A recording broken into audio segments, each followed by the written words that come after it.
আল্লাহ পাক রব্বুল আলামিন কিয়ামতের ময়দানে তিনজন ব্যক্তিকে ডাক দেবেন এবং তিনজন ব্যক্তিকে দিয়েই জাহান্নাম উদ্বোধন করবেন। মুসলিম শরীফেও আছে, বুখারী শরীফেও হাদিসটা আছে। আল্লাহ পাক রব্বুল আলামিন প্রথমে ডাক দিবেন শহীদদেরকে দিয়ে জাহান্নাম উদ্বোধন করবেন। আল্লাহ রসুল সাল্লাল্লাহু আলাইহি ওয়াসাল্লাম হাদিসটা বর্ণিত করেছেন, আবু হুরায়রা থেকে হাদিসটা বর্ণিত আছে। শহীদদেরকে আগে ডাক দেবে, শহীদ আসো, যাও জাহান্নামে চলে যাও। শহীদ আল্লাহ পাক রব্বুল আলামিনকে ডাক দিয়ে বলে, রব্বুল আলামিন, দেশকে রক্ষা করতে গিয়ে, ইসলামকে বিজয় করতে গিয়ে জীবন দিয়েছি, মায়ের খেয়েছি, শেষ পর্যন্ত দুনিয়া থেকে বিদায় হয়ে চলে আসলাম। রব্বুল আলামিন, আমি তো শহীদ, শহীদের মর্যাদা দিয়ে আমাকে জান্নাতে পাঠিয়ে দেন। আল্লাহ পাক বলবে, বান্দা জীবন দিয়েছো ঠিক আছে, মানুষ তোমাকে শহীদ জানে এটাও ঠিক আছে, কিন্তু তুমি যে শহীদ হয়েছো তোমার সবগুলো ছিল লোক দেখানোর জন্য। মানুষ তোমাকে স্মৃতির পাতায় অক্ষরে অক্ষরে মনে রাখবে, তোমাকে লিপিবদ্ধ রাখবে, তোমাকে শহীদ বলে ডাক দিবে, তোমাকে মনে রাখবে, তোমার নামে বই রচনা হবে, পুস্তক রচনা হবে।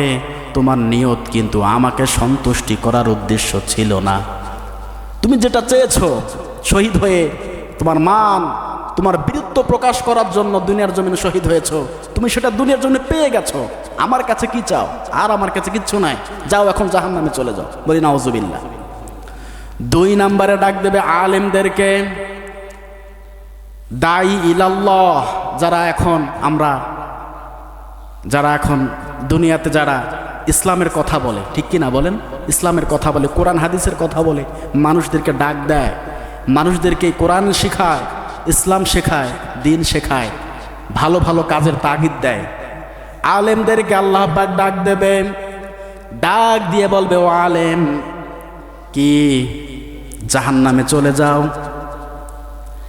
আলেম ব্যক্তি ডাক দিয়ে বলবে, রব্বুল আলামিন, দুনিয়ার জমিনে ইসলামের খেদমত করেছি, মসজিদে খতিব ছিলাম, মানুষদের সামনে বয়ান করেছি, কোরআন হাদিস দিয়ে বক্তব্য দিয়েছি, তামাম বাংলাদেশ ওয়াজ করে বেরিয়েছিলাম, তামাম পৃথিবী আমি বক্তব্য দিয়ে বেরিয়েছি, তামাম পৃথিবীর মানুষকে আমি হেদায়েতের কথা শুনিয়েছি। আমার কথা শুনে মানুষ নামাজ আদায় করে, আমার কথা শুনে মানুষ দাড়ি রেখেছে, আমার কথা শুনে মানুষ নামাজ আদায় করেছে। রব্বুল আলামিন, আমি জাহান্নামে কেন যাব? আল্লাহ পাক অন্তরে খবর জানে কি জানেন না? আল্লাহ পাক বলবে, বান্দা সবই করেছ ঠিক আছে, কিন্তু এটা তুমি আমাকে সন্তুষ্ট করার জন্য করো নাই, এটা করেছো তুমি মানুষের ভালোবাসা পাওয়ার জন্য। মানুষ তোমাকে বড় আলেম বলবে, তাফসীর কারক বলবে, হুজুর বলবে, ওয়াইজিং বলবে, তোমাকে মানুষ সম্মান করবে, শ্রদ্ধা করবে, তোমাকে মানুষ বাহবা দেবে। এই জন্যই তুমি দুনিয়ার জমিনে আলেম হয়েছো, কোরআন হাদিস শিক্ষা করেছো, কিন্তু আমাকে ভয় করার জন্য করো নাই। যাও জাহান্নামে চলে যাও। কোথায় পাঠিয়ে দেবে আমাদেরকে বলেন? জাহান্নামে পাঠিয়ে দেবে। কারণ উদ্দেশ্য থাকা লাগবে কাকে সন্তুষ্ট করার বলেন? এই যে আমি এখানে বসে আছি, কোরআনের কথাই তো বলছি, নাকি বানিয়ে বলছি? কোরআনের কথাই বলছি।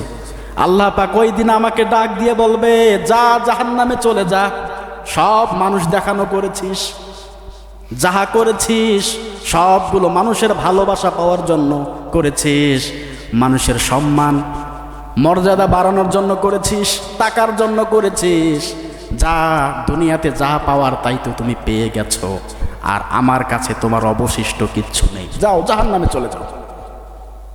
আল্লাহ পাক 3 নম্বরে ডাক দেবে দানবীর, যারা দান করেছেন, লক্ষ কোটি টাকা দিয়ে মসজিদ তৈরি করে দিয়েছি রব্বুল আলামিন, মাদ্রাসায় দান করেছি, অভাবী মানুষদেরকে দান করেছি। দান করেছো কিসের জন্য? তুমি তো মিথ্যা কথা বলছো আমার সাথে।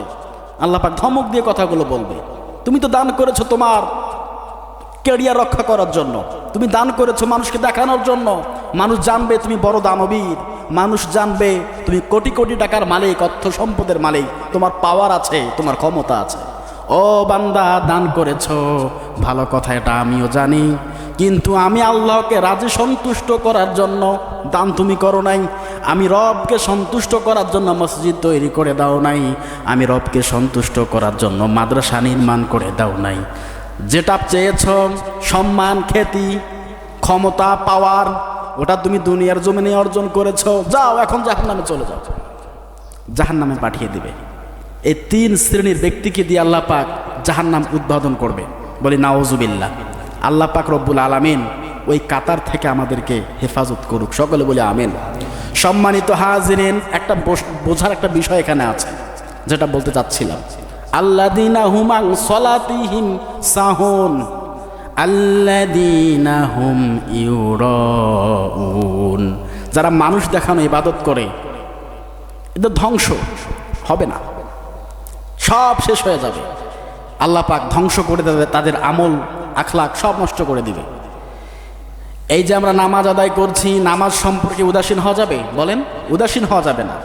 আমরা নামাজ আদায় করছি, নামাজে কি পাঠ করছি, কেমন সিজদা দিচ্ছি, কেমন রুকু করছি, কেমন তেলাওয়াত করছি, কেমন করে নামাজ আদায় করছি, এটা মানুষকে সন্তুষ্ট করার জন্য, মানুষকে দেখানোর জন্য, নাকি চাকরি বাঁচানোর জন্য, নাকি খ্যাতি মান সম্মান রক্ষা করার জন্য? এটা খবর একমাত্র জানে কে? আল্লাহ পাক সব জানে, ঠিক কি না বলেন? এই জন্য নামাজ, বন্দেগী, ইবাদত সবগুলো হবে কার জন্য? উল ইন্না সালাতি ওয়া নুসুকি ওয়া মাহইয়ায়া ওয়া মামাতি লিল্লাহি রাব্বিল আলামিন। আল্লাহু আকবার। সূরা আনআম ৮ নম্বর পারা ৬ নম্বর সূরা ২০ নম্বর উপরে ১৬২ নম্বর আয়াত।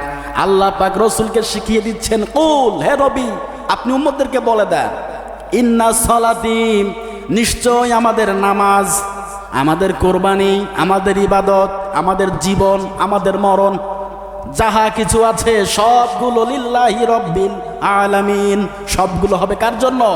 আল্লাহ পাকের জন্য।